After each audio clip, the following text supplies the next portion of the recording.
Gray est fou amoureux d'Anna. Anna est une belle femme divorcée, photographe de profession. Elle vit tout de même dans la même maison que son ex-mari, écrivain renommé. Un jour, celui-ci décède, et finalement, celui qui doit exécuter son testament se retrouve être Gray, l'amant de sa femme. S'en découle une histoire d'œuvres volées, d'œuvres détruites, un léger polar avec un parfum quand même très amer.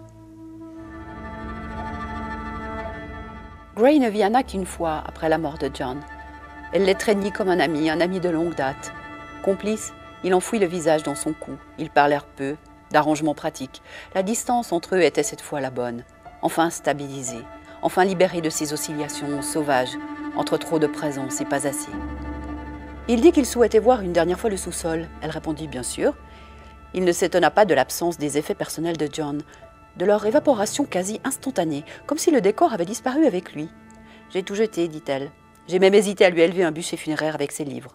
J'ai tout détruit. » Jakuta Ali-Kavazovic est une jeune écrivaine parisienne qui habite maintenant aux États-Unis. Elle en est à son 4e roman avec La blonde et le bunker.